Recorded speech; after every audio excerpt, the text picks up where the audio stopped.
Let me show you how to make your own homemade leave-in conditioner. This leave-in conditioner is infused with a lot of herbs that are designed for your hair health. This might be the secret recipe you've been looking for.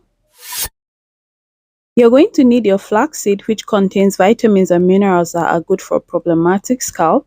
You're also going to need some neem leaf, which is good in conditioning your scalp and also helps to promote healthy hair growth. I also added some rosemary, which helps to boost blood circulation to scalp, which promotes hair growth. I also added some clove seeds, which strengthens your hair strands, thereby reducing hair breakages.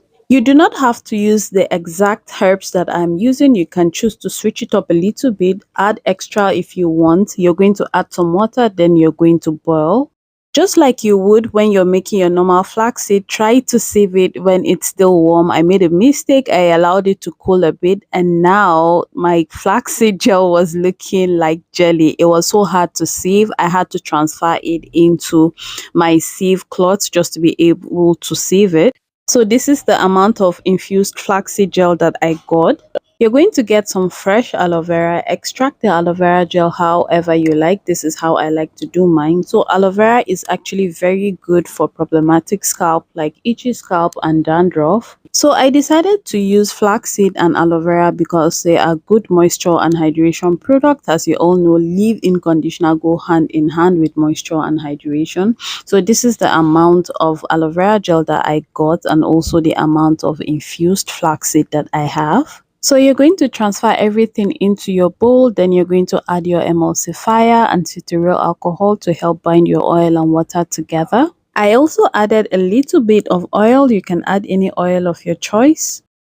So I'm going to be heating everything to melt everything together. Yeah, I know it looks like poo right now, but everything is going to change in a bit. So I decided to mix it for just about 30 seconds. Then I'm going to let it cool before mixing again.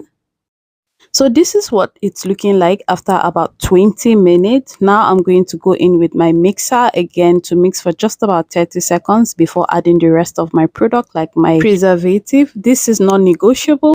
At this point, you can add any essential oil of your choice and any fragrance of your choice just to sweeten the smell.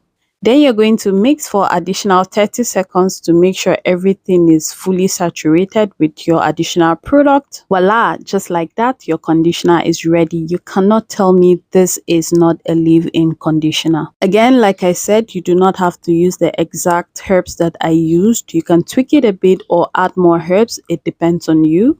So this will make a very good leave-in conditioner. You can pair it with any growth oil of your choice and your hair will do just fine. As always, I always show you how I try to apply this to my hair, and this is what the conditioner is looking like after about 2 days. And that's it. If you have any question, let me know in the comment section. I'll be right there waiting for you. Bye.